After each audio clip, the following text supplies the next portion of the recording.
तो भाई हमने लास्ट वीडियो में डिस्कस किया था कि HTML का जो बेसिक स्ट्रक्चर है वो हम लोग किस तरह से बिल्ड करते हैं, और हमने थोड़ा सा टैग्स के बारे में भी देखा था कि टैग्स किस तरह से होते हैं।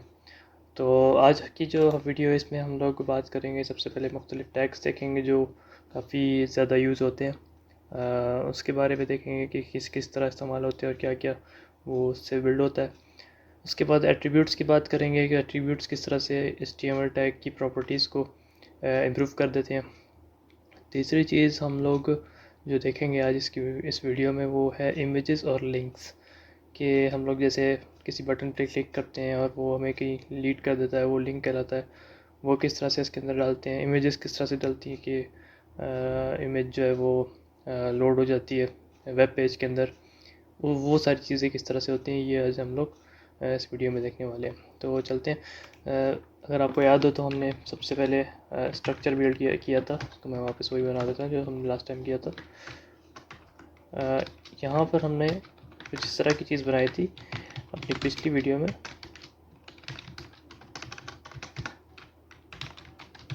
ठीक है, ये हमारा बेसिक स्ट्रक्चर जिसमें हमारे पास डॉक टाइप आ रहा था, HTML आ रहा था, और फिर ये HTML के टैग्स आ रहे थे, फिर हेड के टैग्स आ रहे थे, फिर उसमें टाइटल टैग आ रहा था, फिर बॉडी टैग आ रहा था। आज सबसे पहले स्टार्ट लेते हैं कि हम लोग क्या क्या चीज़ें कौन कौन से टैग्स ज़्यादातर इस्तेमाल करते हैं। तो सबसे पहला जो है हमारे पास जो टैग आता है वो है H1, जो कि हमने लास्ट टाइम भी देखा था।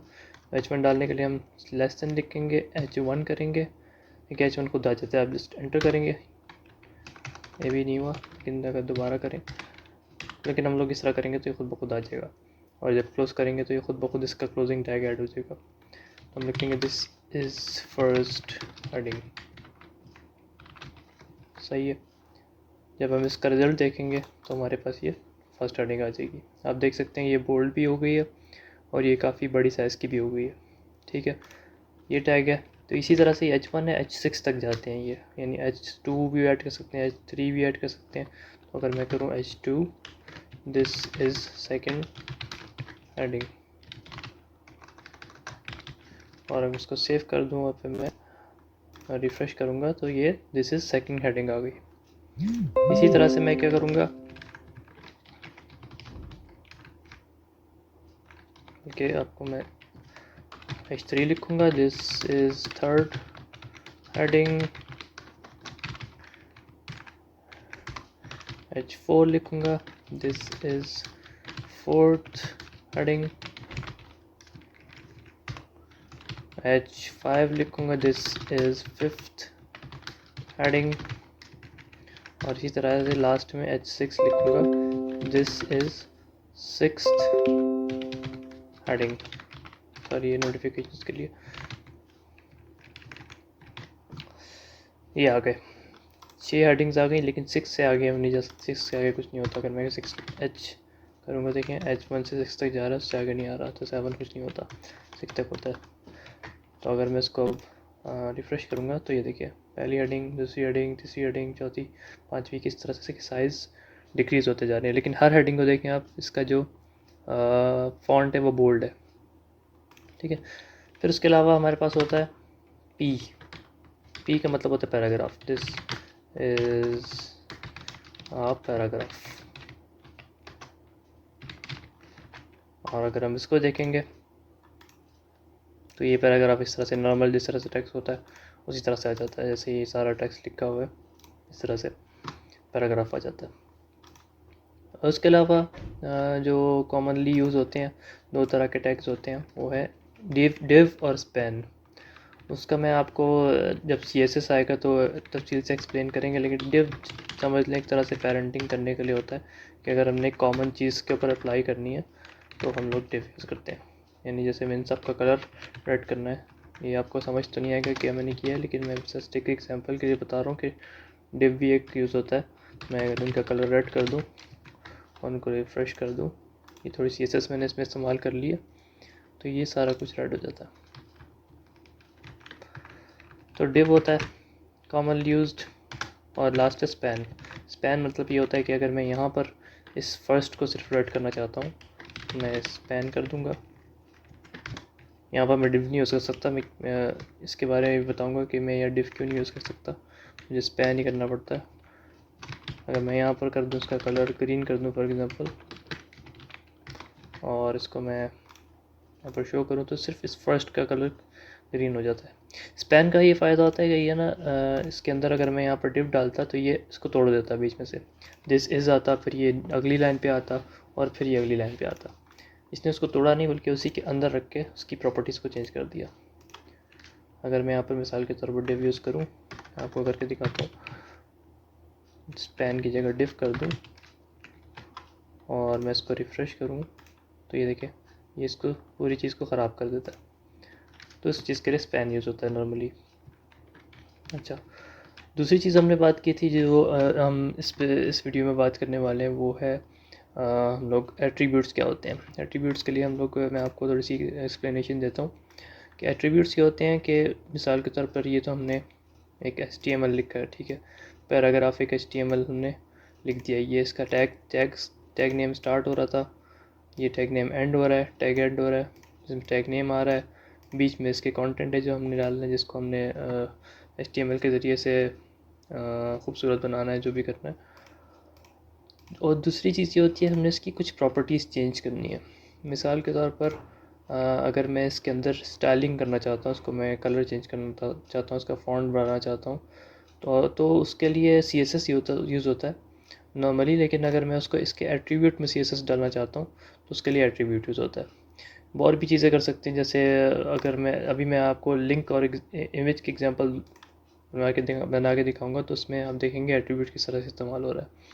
तो एट्रीब्यूट ये होता है कि हम लोग इस तरह से एक जो ओपनिंग टैग है उसमें जो ओपनिंग जो टैग वाला पार्ट आ रहा है, ये पार्ट, इसके अंदर जो है जो नाम आता है टैग का, जैसे P है, P के बाद स्पेस देते हैं, उसके बाद टैग नेम होता है, जो भी हमारे टैग नेम नहीं सॉरी एट्रीब्यूट नेम होता है, जो भी हम लोग एट्रीब्यूट डालना चाह रहे हैं उसका नाम होता है। जैसे मैं इसके लिए स्टाइल डालना चाह रहा हूँ, एक एट्रीब्यूट स्टाइल कहलाता है, या मैं टाइटल डालना चाह रहा हूँ, टाइटल भी एक होता है। टाइटल ये एट्रीब्यूट हो गया।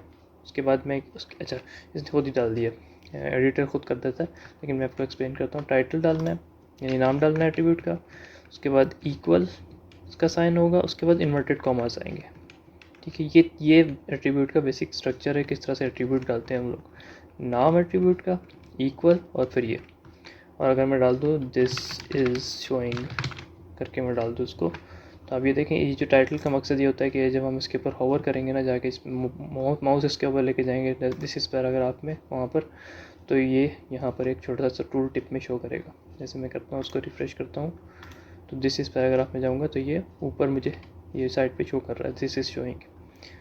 तो इसी तरह से और भी एट्रीब्यूट्स होते हैं जो मुख्तलिफ़ किस्म के HTML से रिलेटेड होते हैं।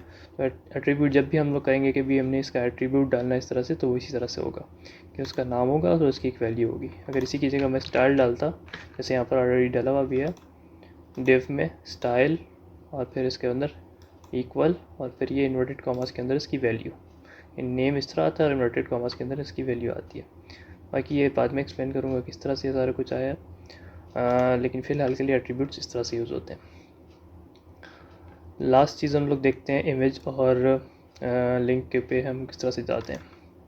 मैं एक लिंक डालता हूँ, जैसे कि गूगल का लिंक मैं डालना चाह रहा हूँ यहाँ पर, तो मैं क्या करूँगा उसके लिए टैग नेम जो यूज़ होता है वो होता है A, ठीक है, और मैं इसके अंदर डाल दूँगा this is a link.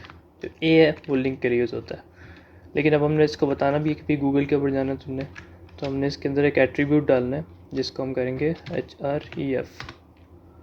href के नाम होगा उसका एट्रीब्यूट का, और उसके अंदर जो वैल्यू होगी वो उसका लिंक की वैल्यू होगी। मिसाल के तौर पर मैं अगर google.com करूँ और मैं इसको फिर क्लिक करके इसको कॉपी करूँ और यहाँ पर पेस्ट कर दूँ और मैं इसको सेव करूँ और फिर मैं यहाँ पर उसको जब मैं रिफ़्रेश करूँगा तो ये लिंक आ रहा है। उसके ऊपर जब मैं क्लिक करूँगा तो देखिए नीचे यहाँ पर शो भी हो रहा है this is Google, this www.google.com। इस पर जब मैं क्लिक करूँगा तो ये गूगल पे लीड कर देगा, मुझे बैक कर दूँगा। तो इस तरह से लिंक डालते हैं। एट्रीब्यूट आपने देख लिया, इसका प्रैक्टिकल एग्जांपल किस तरह से इस्तेमाल हो रही है यहाँ पर। इसके अलावा मैं इमेज डालना चाहता हूँ, ठीक है, मैं क्या करता हूँ एक इमेज डाउनलोड कर लेता हूँ अनस्प्लैश से। अनस्प्लैश एक वेबसाइट है जहाँ से आप फ्री इमेजेस डाउनलोड कर सकते हैं, यानी कॉपीराइट का इशू नहीं होता उसमें कोई। यहाँ पर मैं कोई इमेज उठा लेता हूँ, वही फॉर एग्ज़ाम्पल ये बहुत अच्छी लग रही है, इसको उठा लेते हैं। इसको मैं डाउनलोड कर लेता हूँ और मैं क्या करूँगा, इसको फोल्डर में ले जाके अपने कॉपी कर लेता हूँ। अपने इस फोल्डर में मैंने इसको कॉपी कर लिया और इसको मैंने नाम चेंज कर दिया, जैसे इमेज, माई इमेज कर देता हूँ मैं। ये मैंने इसका नाम रख दिया। उसके बाद हमने क्या करना है, IMG का टैग यूज़ करना है। टैग यहाँ पर IMG होगा और यहाँ पर क्लोजिंग टैग नहीं होता, यानी जैसे मैंने किया ना IMG, तो यहाँ पर ये आ गया। उसके बाद बस मैंने इसको क्लोज़ कर देना है। इसमें ये नहीं होता इस तरह करके, क्योंकि हमने जो वैल्यू डालनी है, जो इमेज की डालनी है, यानी इमेज कि बेसिकली हमने बताना है कि इमेज का URL ये है, वो एट्रीब्यूट के ज़रिए से बताना है, तो उसमें उसकी ज़रूरत ही नहीं होती है कंटेंट की। तो हमारे पास सिर्फ एक ही टैग आता है, स्टार्टिंग टैग, और एंडिंग टैग नहीं आता। हमने इसको डालना किस तरह से लिंक को कि इमेज हमारी आ जाए। हम करेंगे सोर्स src, इसमें src एट्रीब्यूट का नाम है और एट्रीब्यूट की वैल्यू उस इमेज का नाम है। जैसे यहाँ पर थी माई इमेज डॉट, खुद उसने दे दिया .jpg। जब हम सेव करेंगे और यहाँ पर जाके रिफ़्रेश करेंगे इसको, तो ये हमारे पास इमेज आ जाएगी। अब उस तरह से तो अपीयर नहीं हो रही जिस तरह से वहाँ पर अपीयर हो रही थी और जिस तरह से हम चाहते हैं। तो इसकी कुछ प्रॉपर्टीज़ हैं वो हम सेट कर लेंगे, जैसे इसकी विड्थ। इसमें एक होती है विड्थ का एट्रीब्यूट, तो हम वो रखेंगे 200 मैंने कर दिया। सेव करूँगा इसको मैं, रिफ़्रेश करूँगा, तो ये छोटी सी इमेज आ गई। ठीक है, तो मेरे ख्याल में इतना काफ़ी है। यहाँ पर जो ये वेबसाइट है w3schools.com, इसमें काफ़ी सारी इसमें डिटेल्स मौजूद हैं कि भाई हेडिंग्स किस तरह डालते हैं, पैराग्राफ किस तरह डालते हैं, एट्रीब्यूट किस तरह डालते हैं, और अपने एट्रीब्यूट्स देख लिया, इमेजेस देख ली, लिंक्स देख लिए। तो नेक्स्ट वीडियो में हम इंशाल्लाह बात करेंगे लिस्ट्स की, लिस्ट किस तरह डालते हैं, टेबल्स किस तरह डालते हैं, और तीसरी चीज़ पेज टाइटल के बारे में बात करेंगे, जो हमने यहाँ पर डाला हुआ है लेकिन इसको अभी तक हमने छेड़ा नहीं है। और उसको वैसे तो आपको पता ही है, मैंने बताया हुआ भी है, ये जो यहाँ पर टाइटल होता है वो आपके यहाँ पर अपीयर हो रहा होता है, लेकिन फिर भी हम इस पर एक दफ़ा दोबारा बात करेंगे।